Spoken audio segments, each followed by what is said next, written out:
आज वाणी चल रही थी 13 अगस्त 1966 की, पृष्ठ 2 की मध्यांत में।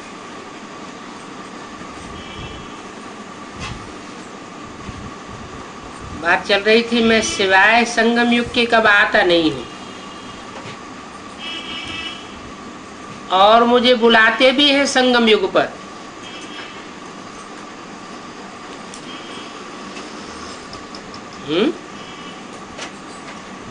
और किसी युग में नहीं बुलाते?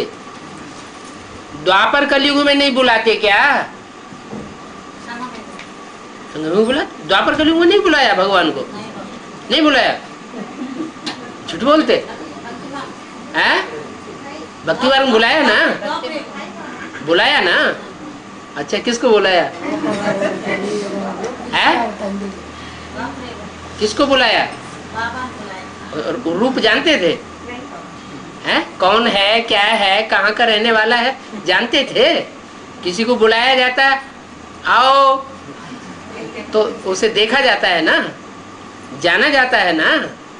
तो वहां भक्ति मार्ग में तो न जानते थे, न देखते थे, न समझते थे, इसलिए बुलाने न बुलाने की बात ठहरती नहीं।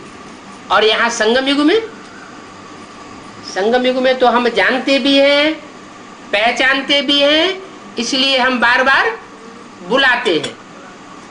इसलिए मुरली में बोला है, जो पतित पावन बाप कहे बुलाते नहीं, वो पतित से पावन बनते भी नहीं।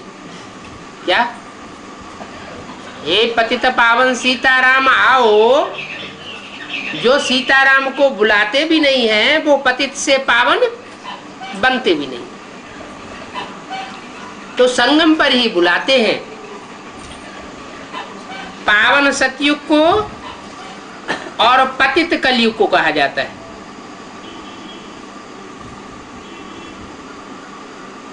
तो मैं जरूर आऊंगा पतित दुनिया के अंत में।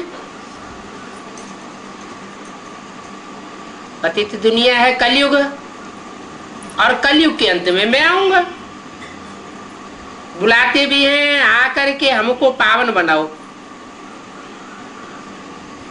क्या? आकर के पावन बनाओ। ये नहीं कहते हैं कि ब्रह्मा के तन में आओ, आकर के ज्ञान सुना के चले जाओ, फिर हम दीदी दादी दादाओं के द्वारा पावन बनते रहेंगे। ये कहते हैं क्या? भक्ति मार्ग में कहते हैं आकर हमको पावन बनाओ। इसका मतलब है कि वो सिर्फ ज्ञान सुना करके नहीं जाता है। ज्ञान से तो पहचान मिलती है, और जब पहचान मिलती है तो जिसको पहचाना जाता है उसके साथ संबंध जोड़ा जाता है। जैसा जैसा संबंध जोड़ते हैं वैसी वैसी अनुभूति होती है। तो कहते हैं आकर के हमको पावन बनाओ। तो अंत में ही आकर के पावन बनाऊंगा ना। कलयुग अंत में ही पतित बनते हैं, तो कलयुग अंत में आए पतित से पावन बनाते हैं। सतयुग आदि में पावन है। ये तो बड़ी सहज बात है समझने की। कब पावन है? जब सत्य का युग है। और अभी तो युग कौन सा है? कलह कलेश का युग है। झूठ और सच में टकराहट होती रहती है, इसलिए कलह कलेश बढ़ता रहता है। झूठ ही झूठ है। मनुष्य कुछ भी नहीं समझ सकते कि पतित पावन बाप कब आवेंगे। नहीं समझते हैं तो कहते हैं सतयुग में हिरण्यकश्यप को वध करने के लिए नरसिंह अवतार के रूप में आया, त्रेता में राम के रूप में आया, द्वापर में कृष्ण के रूप में आया।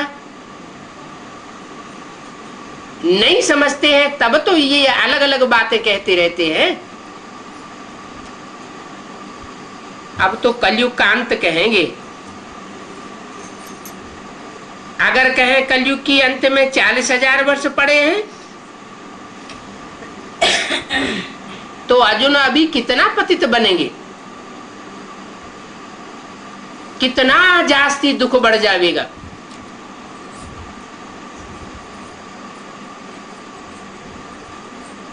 क्या और जास्ती दुख चाहिए क्या?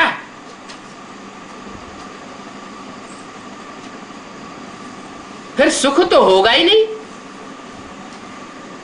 कुछ भी ना मालूम होने के कारण बिल्कुल घोर अंधियारे में।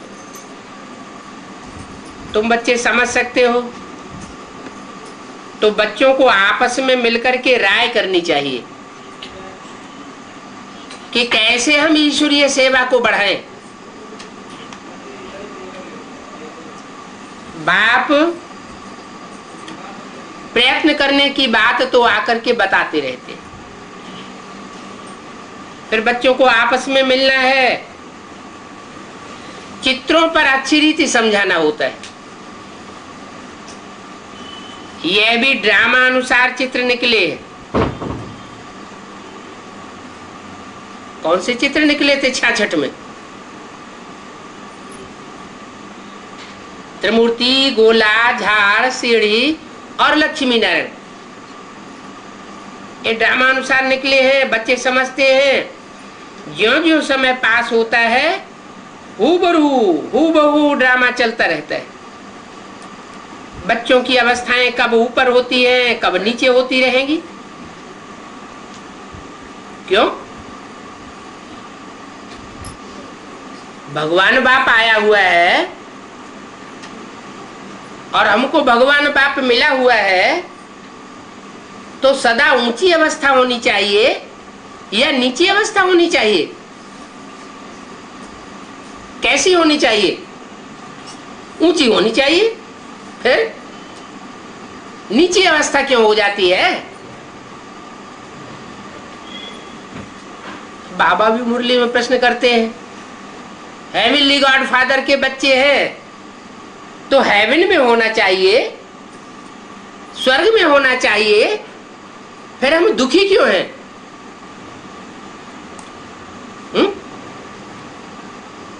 कोई कारण होगा।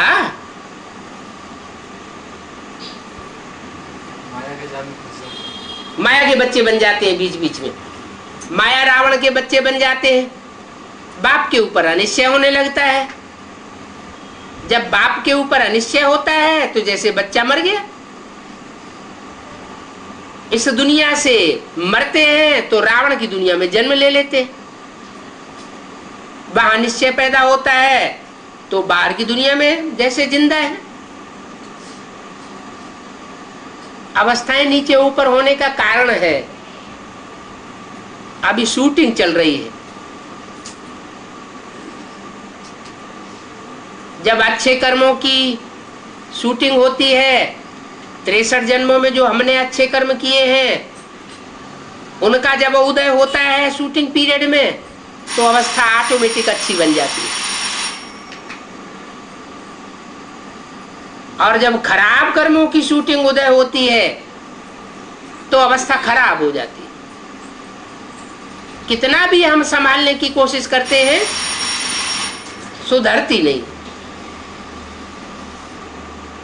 ये हूबहू ड्रामा चलता रहता है। समझने की बातें हैं। कब ग्रहाचारी बैठती है तो उनको मिटाने के लिए कितना प्रयत्न करते हैं। कौन सी आचारी बैठती है? ग्रहों की आचारी। नवग्रह है ना, 9 ग्रहों की पूजा होती है। तो पूजा चैतन्य की होती होगी या जड़ की पूजा होती है? हैं? चैतन्य की पूजा होती है। तो जरूर कोई 9 विशेष आत्माएं हैं जो ग्रहों के रूप में पूजी जाती है। उन 9 विशेष ग्रहों का जो आधिपत्य करने वाली आत्माएं हैं, प्रतिनिधित्व करने वाली आत्माएं हैं, उन्होंने जरूर कोई ऊंचा पुरुषार्थ किया होगा, पवित्र रहने का विशेष पुरुषार्थ किया होगा बाप की श्रीमत के अनुसार। नंबरवार है, उनमें भी कोई अव्वल नंबर है, कोई लास्ट नंबर है, कोई लेफ्टिस्ट है, कोई राइटियस है। अलग अलग धर्मों से कनेक्टेड मुखिया हैं, तो उनकी ग्रहाचारी बैठती है। ग्रहाचारी माना हमने पूर्व जन्मों में उनका जहां जहां संग किया है, वो संग का रंग हमको आकर्षित करता है, खींचता है। अगर लेफ्टिस्ट का संग किया है तो वैसा संग खींचेगा, रंग लगेगा। तो ये ग्रहाचारी चढ़ती उतरती रहती है। उस ग्रहाचारी को मिटाने के लिए कितना प्रयत्न करना पड़ता है। जिन जिन देहधारियों से 63 जन्मों में हमने कनेक्शन जोड़ा है, वो याद आते रहते हैं। याद आते हैं तो अपना हिसाब किताब लेने के लिए आते हैं ना, ऐसे ही थोड़े छोड़ देंगे। अगर माया रावण से कनेक्शन जोड़ा होगा तो माया रावण आएगा हिसाब किताब लेने के लिए, वो भी ऐसे नहीं छोड़ देगा। तो हमें क्या करना पड़े, बार बार वहां से बुद्धियों को हटा करके बाप की याद में लगाना पड़े। ये देहधारियों की याद हमको बीच बीच में नीचे गिराती रही। अभी बाप आए हैं, कहते हैं मुझे एक को याद करो, माम एकम याद करो, तो तुम्हारे जन्म जन्मांतर के पाप भस्म हो जाएंगे। थोड़ा मेरे को याद किया, थोड़ा दूसरों को याद किया, ऐसी अगर विभिचारी याद होती रही तो तुम्हारे पाप कर्म भस्म नहीं होंगे। तो बाबा घड़ी घड़ी कहते हैं बच्चे तुम देह अभिमान में आ जाते हो, इसलिए एक दूसरे से टकराते रहते हैं।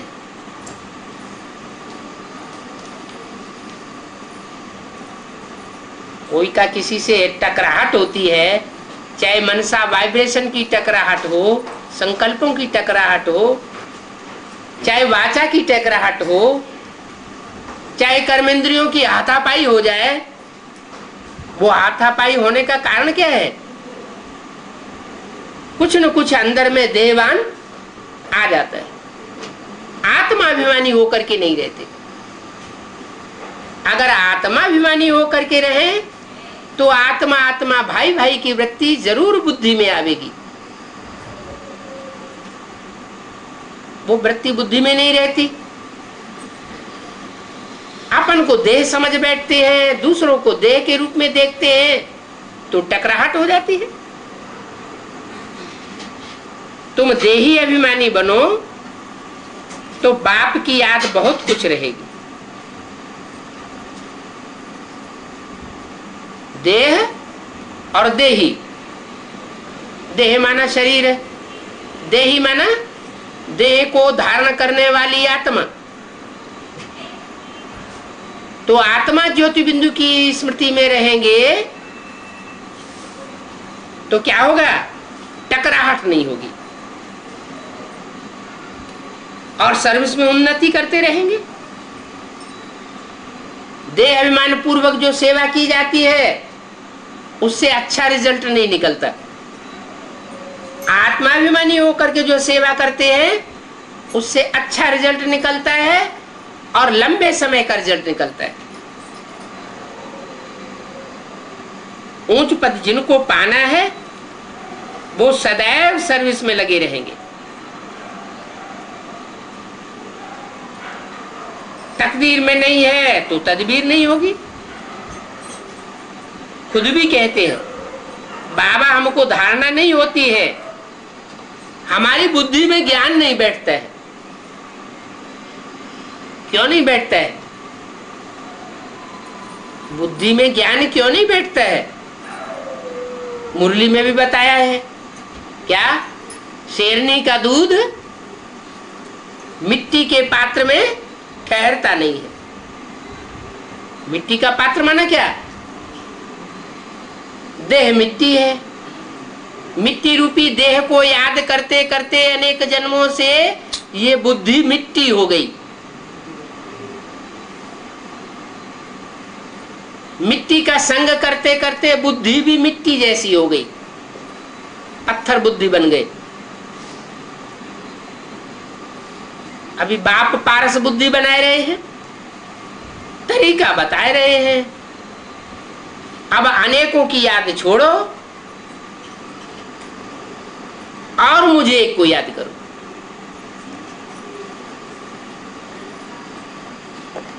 उसके लिए सदैव सर्विस में लगे रहना चाहिए।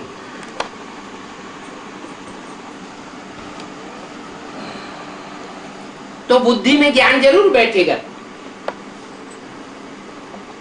जिनको धारणा होती है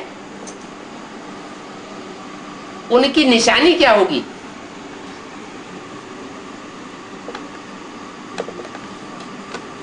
जिनको धारणा होती है, बुद्धि में बात बैठती है, उनकी निशानी होगी कि उनको खुशी बहुत रहेगी। चेहरा लटकाया हुआ मुरझाया हुआ नहीं होगा, क्योंकि समझते हैं शिव बाबा आया हुआ है। क्या शिव बाबा आया हुआ है या कि 68-69 में चला गया? आया हुआ है ये समझेंगे या चला गया है ये समझेंगे? आया हुआ है तो बुद्धि में खुशी रहेगी, धारणा होगी। अगर बुद्धि में ये है कि आया था और 18 जनवरी 69 को शरीर छोड़ के चला गया, तो बुद्धि में फिर ज्ञान की धारणा हो नहीं सकती। बेसिक नॉलेज की भी धारणा उड़ती जाएगी और एडवांस नॉलेज तो बुद्धि में बैठेगा ही नहीं। किनकी बुद्धि में नहीं बैठेगा?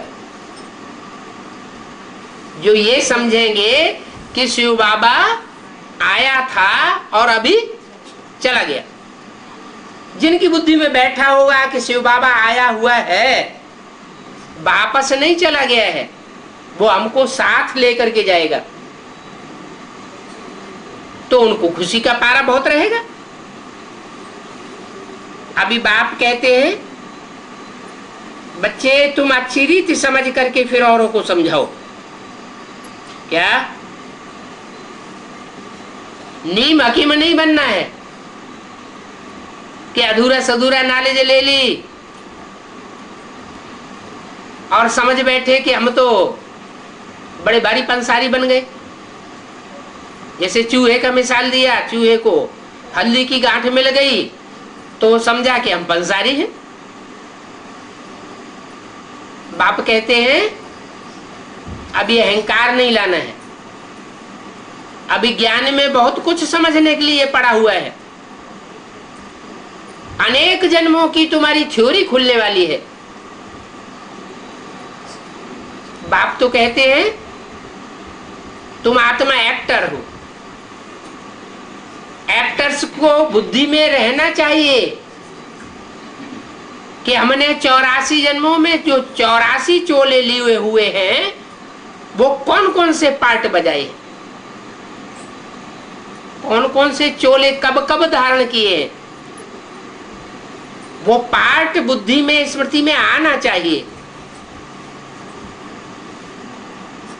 तो कहेंगे समझदार एक्टर्स। अगर आत्मा अपने 84 जन्मों के पार्ट को नहीं जानती, वो ड्रामा में एक्टर हो और वो अपने पार्ट को भूलने लगे कि मैंने कौन कौन से पार्ट बजाने हैं, तो उसको कहेंगे बेवकूफ एक्टर। तो तुम बच्चों को तो बहुत होशियार बनना है, खुद समझ करके फिर औरों को समझाना है। खुद ही बात की गहराई को नहीं समझा होगा और दूसरों को समझाने लगेंगे तो पंडित का मिसाल हो जाएगा। दूसरों को कहता था, बुढ़िया को कहता था, विषय वैतरणी पार हो जाओ, और खुद डूब गया।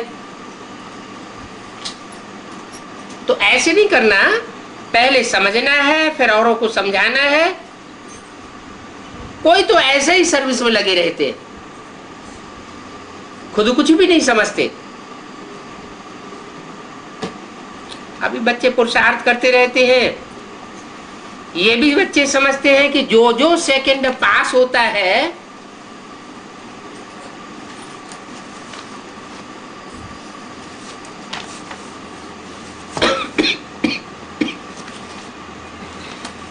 वो फिर रिपीट होगा।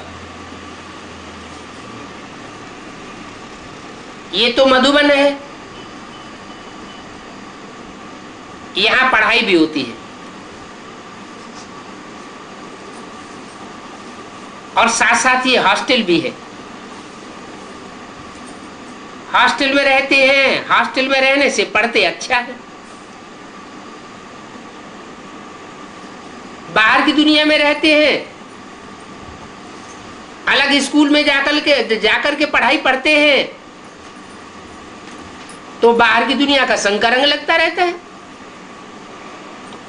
हॉस्टल में रह करके पढ़ते हैं तो दुनिया का संग का रंग नहीं लगता। तो बाहर में जाने से संग दोष में खराब हो जाते हैं। यहां से भी अगर कोई बाहर जाते हैं तो फिर स्टूडेंट लाइफ का नशा गुम हो जाता है। तो अच्छी पढ़ाई पढ़ने के लिए क्या करना पड़े है? क्या करना पड़े?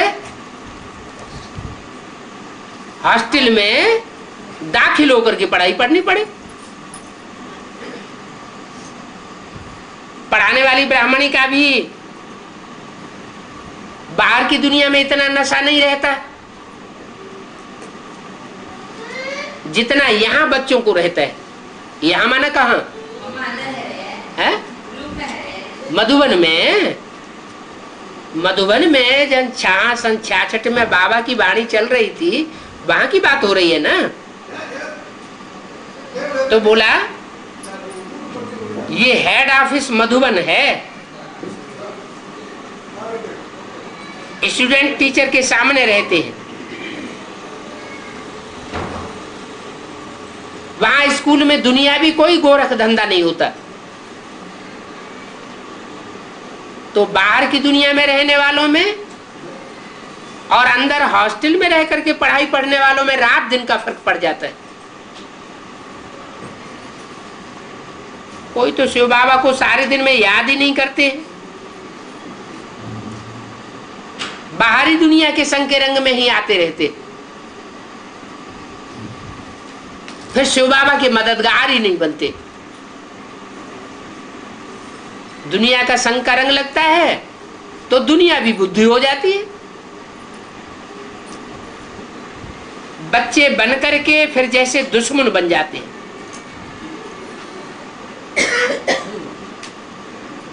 शिव बाबा के बच्चे बने तो सर्विस जरूर करें। जो बाप का धंधा वो बच्चे का धंधा होना चाहिए। डॉक्टर के बच्चे में डॉक्टरी के गुण अपने आप आने लगते। वकील का बच्चा होगा तो वकालत के गुण आ जाएंगे। मास्टर का बच्चा होगा तो मास्टरी के गुण आ जाएंगे। तो बच्चों को ईश्वरीय सेवा करनी चाहिए ना। अगर सर्विस नहीं करते हैं तो कहेंगे कपूत बच्चे हैं।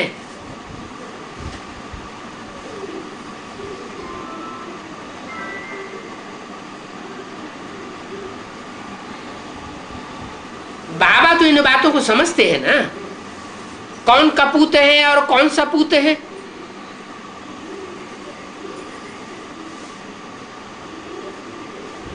इनका फर्ज है कहना।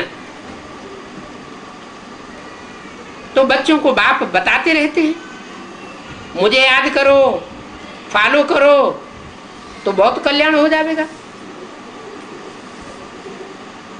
दुनिया में तो मूत की पैदाइश है।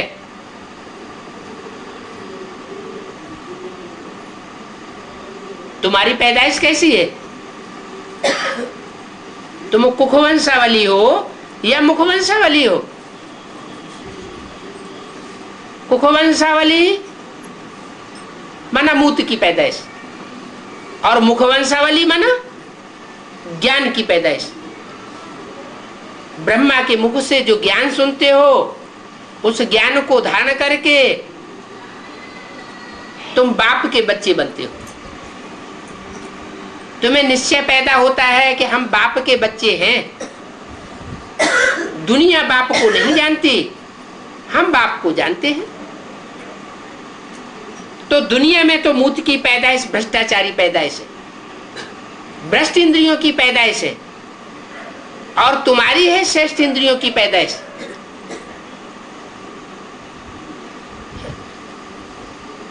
नेत्रों से बाप बच्चों को देखते हैं, दृष्टि देते हैं, मुख से ज्ञान सुनाते हैं। तो नेत्र है श्रेष्ठ इंद्रियां, और मुख भी है श्रेष्ठ इंद्रिय। इनके संयोग से तुम्हारी पैदाइश होती है, तो तुम हो श्रेष्ठाचारी औलाद, और दुनिया है भ्रष्टाचारी औलाद।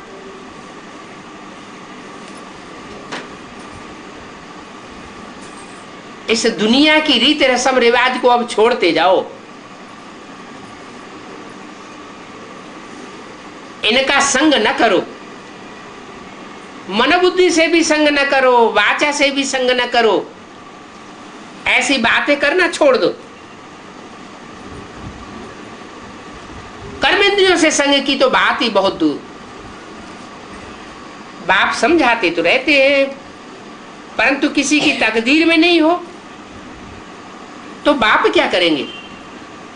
बाबा के पास बॉम्बे घाटकोपुर से एक बच्चे का चार्ट आया।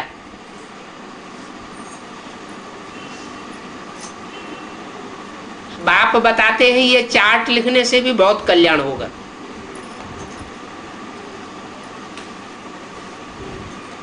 वो बच्चा भी कोई घंटा भर मुश्किल में याद में रहता होगा। अंत में तुम बच्चों को 8 घंटे की याद तक पहुंचना है। क्या 24 घंटे में 8 घंटे की याद का स्टॉक होना चाहिए रोज का, क्योंकि तुम कर्म योगी तो हो ना। ऐसी प्रैक्टिस डालनी है कि कर्म भी करते रहें और याद भी बनी रहे।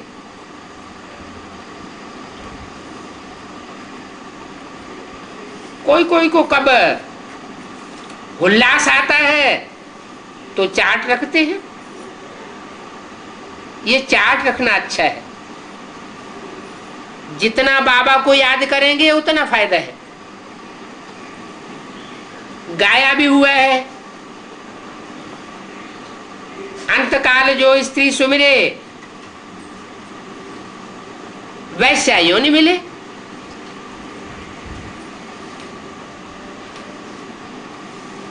तो इनका अर्थ भी तो जानना चाहिए ना। अंतमते सुगते हो जाती है। अंतिम क्षणों में अब ये दुनिया का अंत होने वाला है ना। दुनिया का अंत होने वाला है, उस टाइम ऐसी प्रैक्टिस होनी चाहिए आत्मा की कि जन्म जन्मांतर कौड़ी मिसल जीवन न बने। हीरो पाटदारी जैसा हीरा जीवन बन जाए।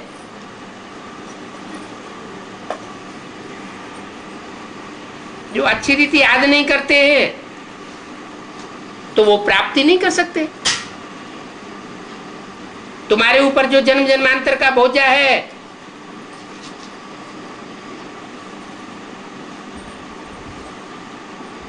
वो खलास हो जाएगा। साक्षात्कार कराते रहेंगे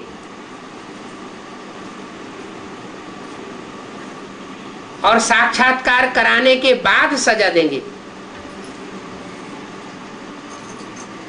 जैसे काशी करवट खाते हैं,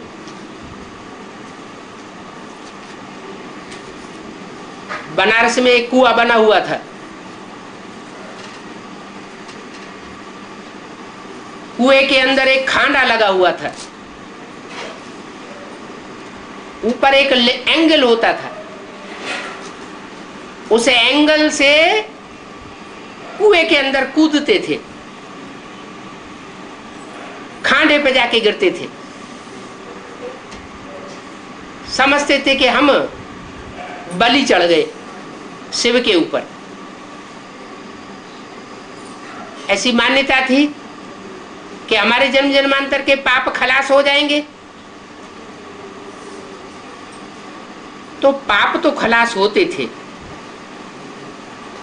लेकिन वहां शिव साक्षात्कार तो नहीं था, साक्षात स्वरूप नहीं था। इसलिए दोबारा फिर पाप कर्म होने लग पड़ते थे। यहां तो बाप प्रैक्टिकल में आया हुआ है। यहां जो प्रैक्टिकल में बलि चढ़ेंगे तो जन्म जन्मांतर के पाप भी भस्म होंगे और 21 जन्म के लिए कोई पाप नहीं बनेगा।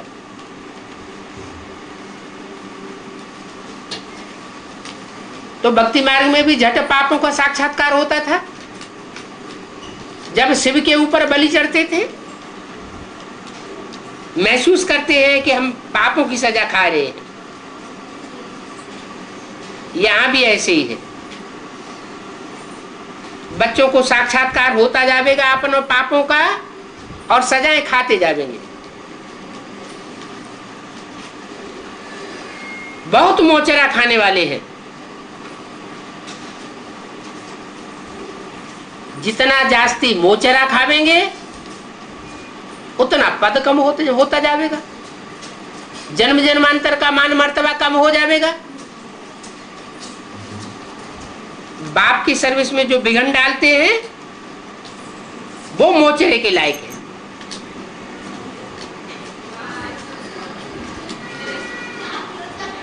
बाप की सर्विस में बाधा डालते हैं ना, तो बाधा डालने वालों के लिए राइट हैंड धर्मराज बैठा हुआ है। क्या बताया? धर्मराज कौन सा हैंड बताया? Right hand. कौन हुआ धर्मराज? धर्म का राजा, धारणाओं का राजा। धारणाओं के राजा देवताएं होते हैं या राक्षस होते हैं? धारणाएं किसमें जास्ती होती है? देवताओं में धारणाएं होती हैं या दैत्यों में होती है? देवताओं में धारणाएं होती हैं। और देवताओं में भी पहला देवता कौन पैदा होता है दुनिया में?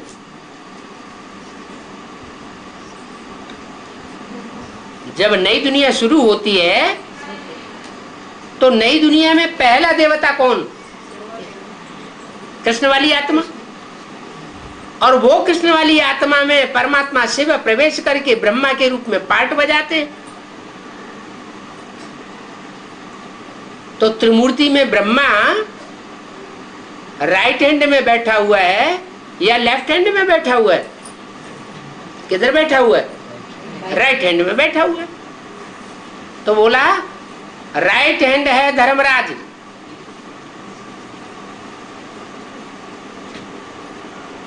वो बैठा हुआ है, एक एक का हिसाब किताब पूरा करेगा।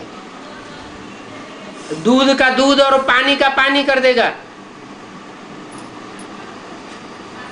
यहां तो कसम उठाने की बात नहीं है। बाप कहते हैं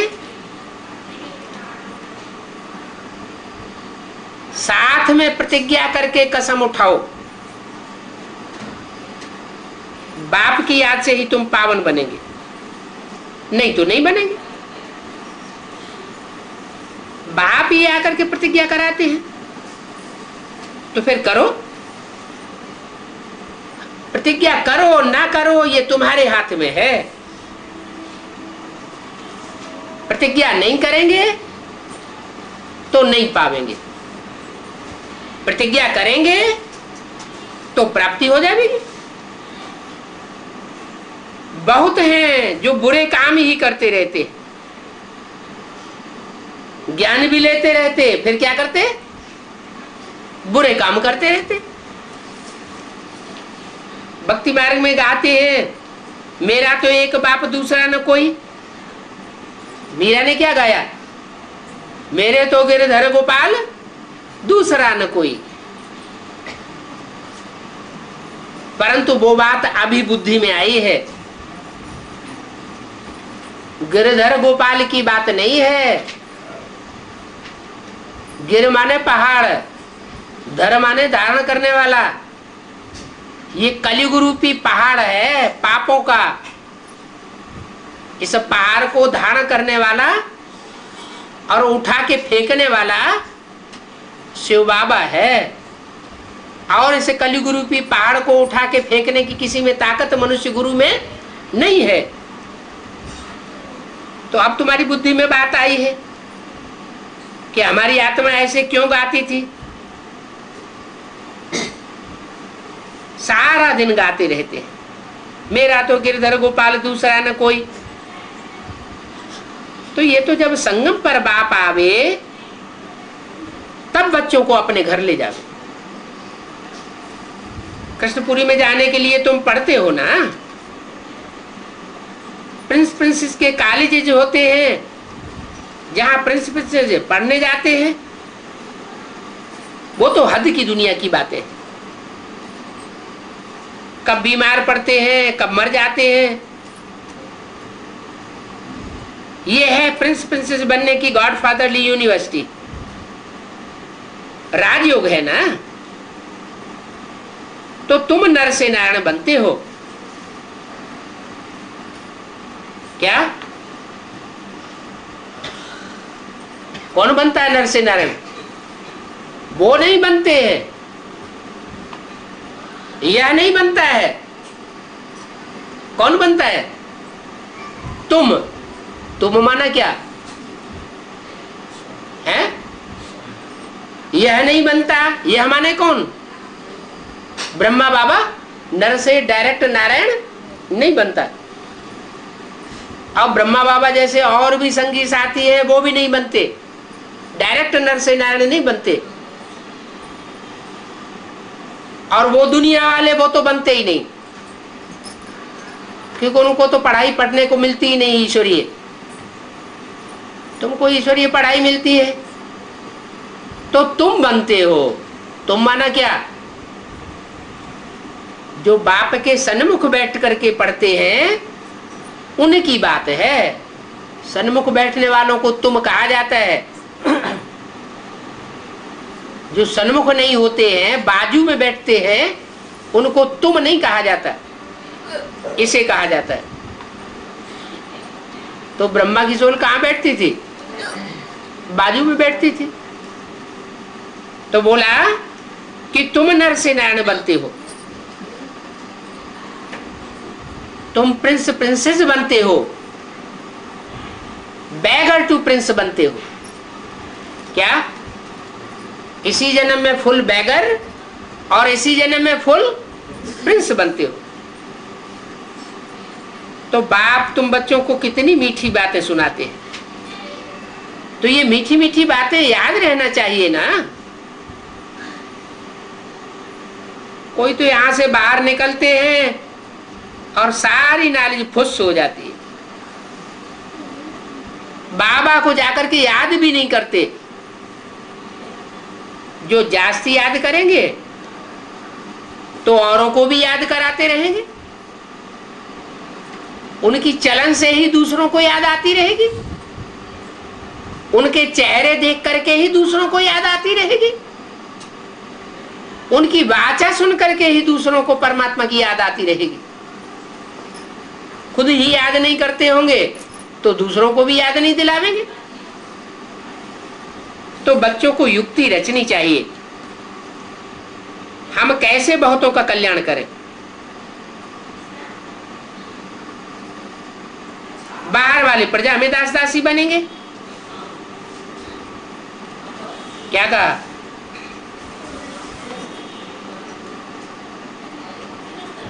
जो बाहर की दुनिया में रहते हैं और अगर उल्टे कर्म करते हैं, ईश्वरीय ज्ञान भी लेते हैं, तो कहां दास दासी बनेंगे? हैं? जो बाहर की साहूकारों की दुनिया होगी वहां जाकर के दास दासी बनते रहेंगे, और यहाँ जो सरेंडर होकर के बाबा के पास रह करके भी पाप कर्म करते हैं तो वो राजकुल में दास दासी बनेंगे। बाहर वाले प्रजा में दास दासी बनते हैं, यहाँ वाले फिर राजाई में दास दासी बनेंगे। आगे चल के इन सब बातों का साक्षात्कार होगा। अगर यहाँ आकर के भी बाहर की दुनिया में चले जाते हैं, सरेंडर होने के बाद भी बाहर की दुनिया में चले जाते हैं और फिर उल्टे काम करते हैं, तो वो भी बाहर की दुनिया में जाके दास दासी बनेंगे, साहूकारों के दास दासी बनते रहेंगे, प्रजा वर्ग के दास दासी बनते रहेंगे। तुम बच्चे भी ये बातें सारी फील करेंगे। कब हमको राजा बनना है, कब हमको दास दासी बनना है, कब साहूकार बनना है। बरोबर हमने पूरा पुरुषार्थ नहीं किया तो हमारा ये हाल हुआ। बहुत चमत्कार देखेंगे। जो अच्छी रीति पढ़ेंगे लिखेंगे वही नवाब बनेंगे। बाबा कितना समझाते रहते हैं। हर सेंटर को बाबा प्रदर्शनी देते हैं तो बच्चों को सिखाए होशियार बनावे। बाबा कहेंगे ब्रह्मा कुमार कुमारियां सर्विस जानती हैं, ना बनावे तो उनको जट कहेंगे। सर्विस करेंगे तो समझेंगे ये ऊंच पद पावेंगे। इसलिए बाबा प्रदर्शनी बनाने पर बहुत जोर दे रहे हैं। अब बॉम्बे, दिल्ली और आगरा वाले बनाए रहे हैं, बाकी और कोई सेंटर वाले में दम नहीं है।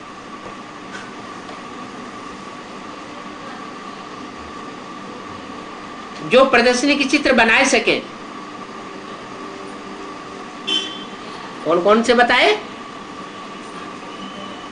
चित्र? कौन कौन बनाए रहे? सन 66 की बात है तो सन 66 में जड़ चित्रों की बात थी या चैतन्य चित्रों की प्रदर्शनी बनाने की बात थी? कौन से चित्र उस समय तैयार हुए थे? है नहीं याद?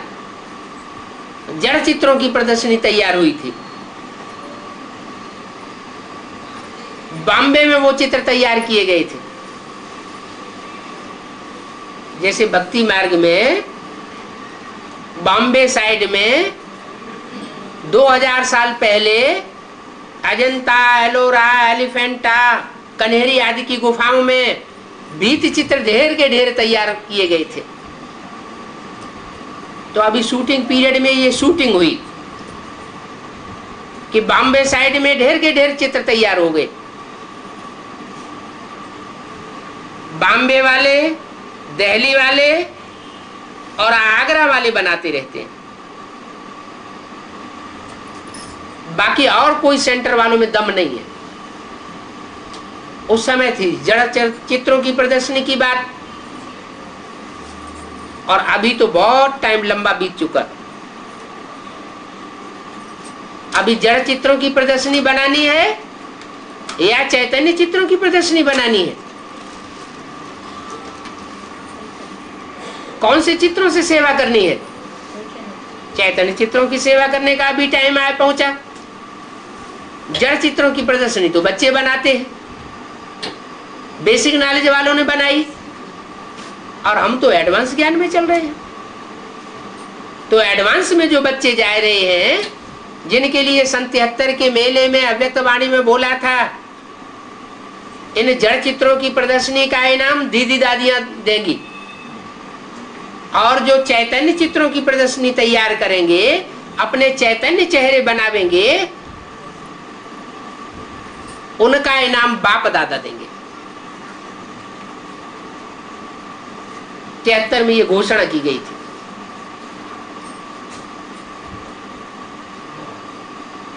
ये भी बता दिया कि 3 नंबर डिक्लेयर होंगे, फर्स्ट, सेकंड, थर्ड।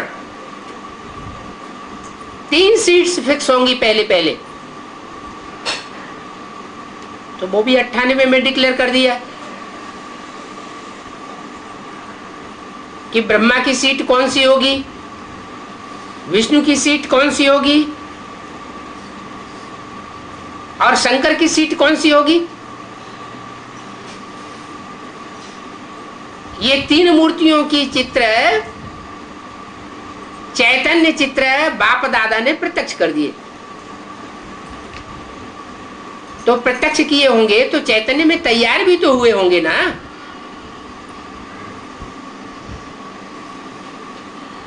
तो बोला अब तुम बच्चों को ये प्रदर्शनी की सेवा करनी चाहिए। ये चित्र बहुत वैल्यूबल है। कोई की सेवा करो, उसकी बुद्धि में बैठा दो।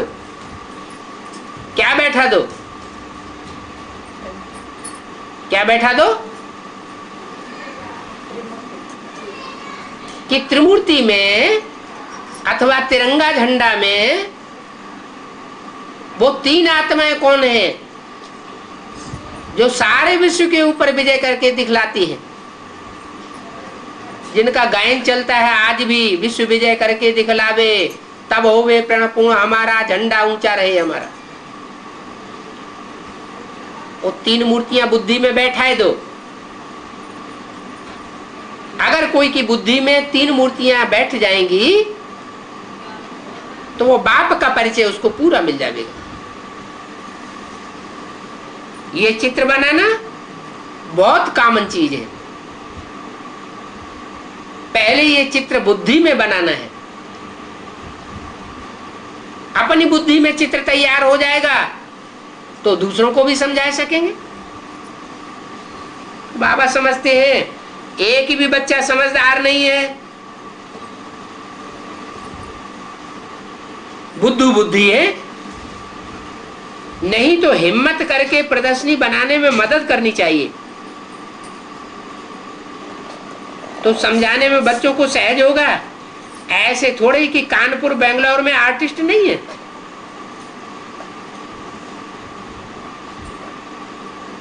सिर्फ आगरा बंबई और दिल्ली में ही आर्टिस्ट है।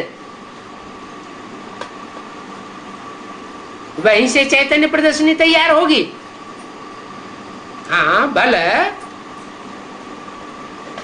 अब तो बाप दादा ने बोला हुआ है कि दिल्ली है स्थापनाकारी, बंबई है विनाशकारी, विनाश भी कल्याणकारी है।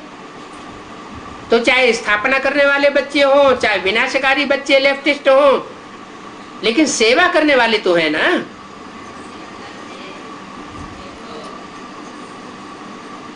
वो अष्टरत्न बंबई और दिल्ली से प्रत्यक्ष होंगे। तो बंबई और दिल्ली की बात तो बोली, इसका मतलब ये नहीं है कि सारे ही दिल्ली और बंबई से निकलेंगे। 108 की माला है तो जरूर दूसरे शहरों से भी निकलेगी, गांवों से भी निकलेंगे। तो कानपुर बंगलौर में आर्टिस्ट हैं। बच्चों की बुद्धि में कोताही हो गई है। बुद्धि कोताही होने से, कोत बुद्धि होने से बनाए नहीं सकते। अरे कानपुर आदि जैसे क्यों नहीं बनाए सकते? वो भी बना सकते हैं, बाबा समझते हैं, परंतु कोई को समझने समझाने का खैर नहीं है।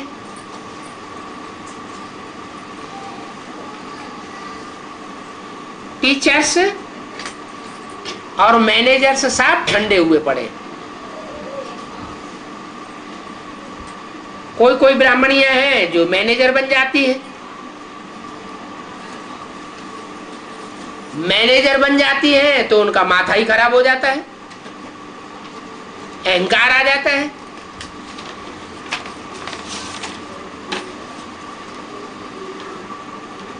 तेरे 866 की वाणी का चौथा पेज।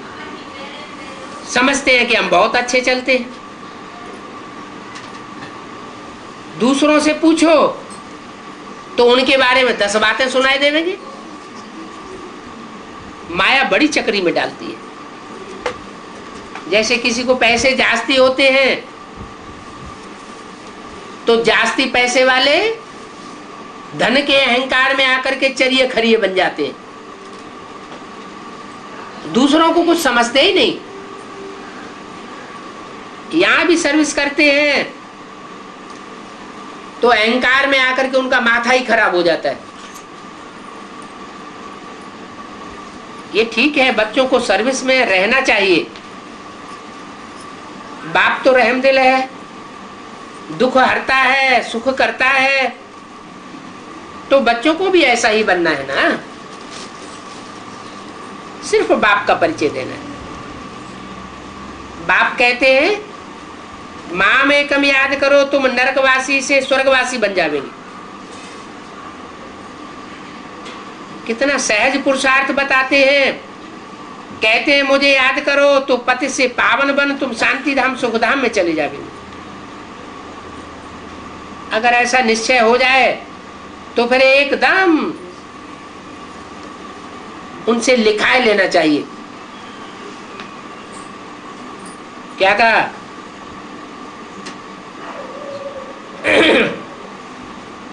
जिनको निश्चय हो जाए उनसे क्या करना चाहिए? लिखाए लेना चाहिए। निश्चय पत्र लिखते हैं बरोबर। ये ब्रह्मा कुमारियां शिव बाबा से वर्षा लेती है तो समझेंगे ऐसे बाप का जरूर बनना चाहिए। उनकी शरण पढ़ना चाहिए। तुम बाप की शरण पड़े हो ना, अर्थात तो गोद में आए हो। अच्छा, माता पिता बाप दादा का याद प्यार, गुड मॉर्निंग, ओम शांति। ये है रात्रि क्लास 12/8/66 का। बाबा प्रदर्शनी देते हैं इसलिए कि बच्चों को देख करके दूसरे भी सेवा करें, देख देख करके सीख जावे। कम से कम 15 रोज के अंदर 2 बच्चों को तैयार करना है प्रदर्शनी समझाने के लिए। क्या? कम से कम, ज्यादा हो जाए तो अच्छी बात, लेकिन 15 दिन के अंदर 2 आत्माओं को जरूर तैयार करना है जो त्रिमूर्ति बाप का पूरा परिचय दे सके दूसरों। आगे वाले तो हैं नए नए, तो तैयार करना चाहिए। सिखाने वाला होशियार हो तो 5-10 भी तैयार कर सकता है। कितने दिन में? 15 दिन में। अगर तैयार न किया तो उनसे प्रदर्शनी लेकर के औरों को दे देंगे। क्या? अगर 15 दिन में 2 तैयार भी न किए तो उनकी बुद्धि में से प्रदर्शनी निकल जाएगी। प्रदर्शनी पर समझानी दूसरों को दे नहीं सकेंगे। उनके हाथ से चित्र लेकर के दूसरों को दे देंगे। प्रदर्शनी पर बच्चियां सर्विस कर सकती हैं, है? त्रिमूर्ति आदि की जो प्रदर्शनी है उस पर बच्चियां सर्विस कर सकती हैं। क्यों? बच्चे क्यों नहीं कर सकते? चाहे चैतन्य चित्रों की प्रदर्शनी हो, चाहे जड़ चित्र की प्रदर्शनी हो, बच्चियां सर्विस कर सकती हैं। क्यों? वो भी कर सकती हैं, पक्का नहीं बताया कि हर एक बच्ची सर्विसेबल बन जाएगी, कर सकती है। प्रदर्शनी बाबा ऐसी युक्ति से बनावेंगे जो झट पैक करके कहां भी ले जाएं। प्रदर्शनी बनाने वालों को ये ख्याल में आना चाहिए कि कैसे प्रदर्शनी के ऐसे चित्र बनाएं तो झट दूसरों के सामने पेश कर सके। इतना मगज चलना चाहिए। पैक करने के लिए ऐसी चीज बनावें और चित्र भी एक साइज के हों। यहाँ के बच्चे ऐसे होने चाहिए जो प्रदर्शनी पर अच्छी रीति समझा सके। महाभारत लड़ाई भी गीता में प्रसिद्ध है। गीता है आदि सनातन देवी देवता धर्म का शास्त्र, और भगवान तो एक ही होता है। जो भगवान पुनर्जन्म रहित कहा जाता है। बाकी कृष्ण अथवा ब्रह्मा विष्णु को पुनर्जन्म में आना ही पड़ता है, बाकी शंकर नहीं आते हैं।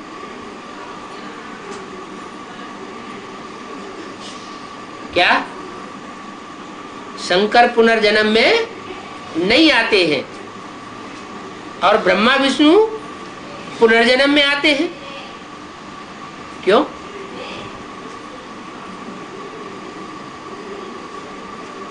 शंकर पुनर्जन्म में नहीं आते।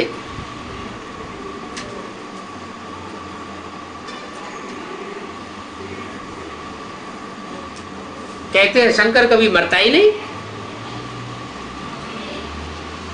भक्ति मार्ग में तो ऐसे ही कहते हैं कि उसका न जन्म होता है न मृत्यु होती है। तो इस आधार पर कहा गया, बेहद की बात है। कोई को निश्चय हो जाता है कि बाप आया हुआ है, तो जैसे निश्चय बुद्धि हुआ माना बच्चा पैदा हुआ, और अनिश्चय हो जाता है जैसे कि मर गया। तो एक शंकर के लिए बोला है कि वो कभी मृत्यु में, अनिश्चय रूपी मृत्यु में नहीं आता। बाकी सब आत्माओं को कुछ न कुछ निश्चय अनिश्चय होता रहता है।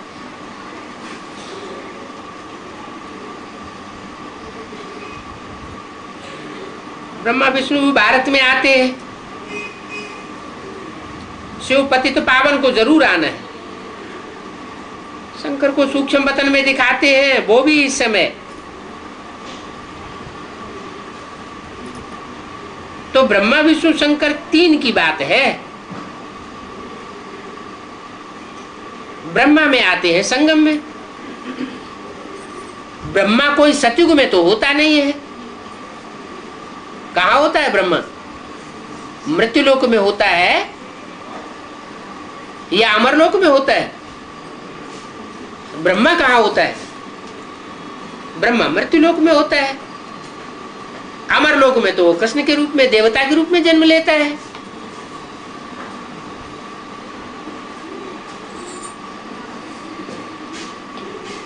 तो ब्रह्मा में आए पतितों को पावन बनाते हैं। कौन से ब्रह्मा में? ब्रह्मा तो अनेक है, चार चार मुख, पांच पांच मुख ब्रह्मा के दिखाए। कौन से ब्रह्मा के लिए बोला है कि आकर के पतितों को पावन बनाते हैं? एक ब्रह्मा तो 68 69 में शरीर छोड़ गया। पति से पावन तो कोई बना नहीं, तो जरूर कोई तो ब्रह्मा होगा। प्रजापिता ब्रह्मा। प्रजापिता ब्रह्मा जब तक इस सृष्टि पर प्रजा है तब तक प्रजापिता ब्रह्मा भी मौजूद रहता है। तो बोला ब्रह्मा में आए पतित को पावन बनाते हैं, तो ब्रह्मा भी जरूर पतित होगा। समझाने का बड़ा अच्छा ढंग होना चाहिए। बाहर से आते हैं, पूछते हैं, बोलो तुम आए ही हो ब्रह्मा कुमार कुमारियां बनने के लिए? प्रजापिता ब्रह्मा भी नामी ग्रामी है। कहा? शास्त्रों में नामी ग्रामी प्रजापति नाम है शास्त्रों में। और बाबा ने क्या नाम दिया? प्रजापिता। जो प्रजापिता बाबा की वाणी में नाम दिया गया, वो ही फिर दूसरा जन्म लेकर के सारी सृष्टि का प्रजापति बनता है। तुम बच्चे आए हो घर में, तो वो कोई साधु संत नहीं हो। यहां तो माँ बाप और बाप दादा हैं। यहां कोई साधु संत आदि नहीं है। प्रजापिता ब्रह्मा के तुम संतान हो। प्रजापिता रचते हैं तो जरूर उनको वर्षा देंगे।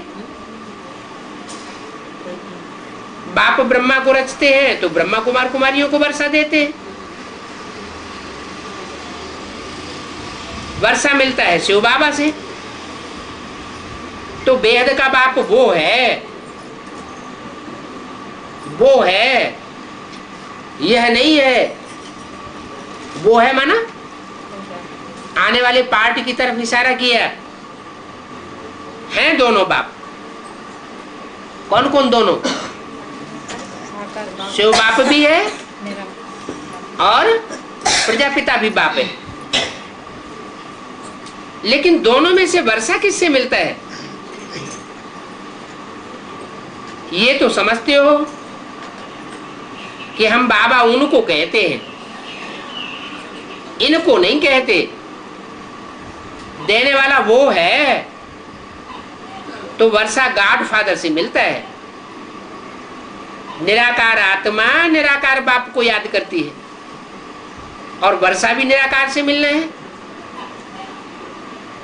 क्या बिंदी से वर्षा मिलना है? बिंदी से वर्षा नहीं मिलना है। लेकिन जो बाप निराकारी स्टेज में आकर इस सृष्टि पर प्रत्यक्ष होता है, जैसे और धर्म पिताएं हैं वैसे ये भी पिता है। आदि सनातन देवी देवता धर्म का पिता वो भी निराकारी स्टेज में होता है। तो निराकार से वर्षा मिलना है कि साकार से मिलना है, वो बुद्धि में बात होनी चाहिए। तो पहले पूछना चाहिए कि आप कहाँ आए हो, नाम तो देखो। तुम भी प्रजापिता ब्रह्मा के बच्चे हो।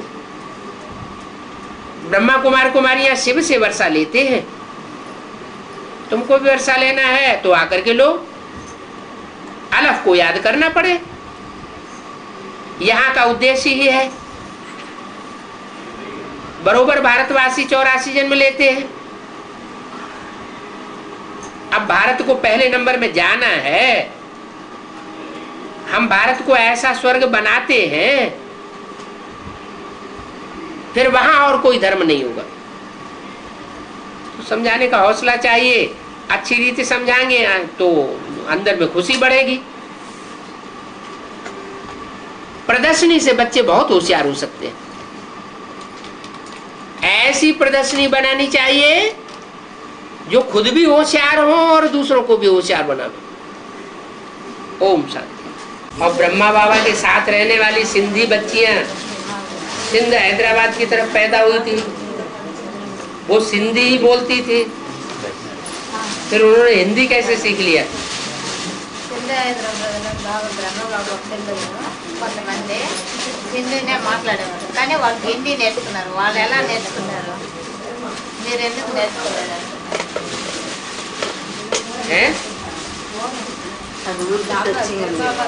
वो बूढ़ी बूढ़ी दादियाँ माँ बैठी ही नहीं माउंट आबू में, वो हिंदी अच्छी जानती है कि नहीं?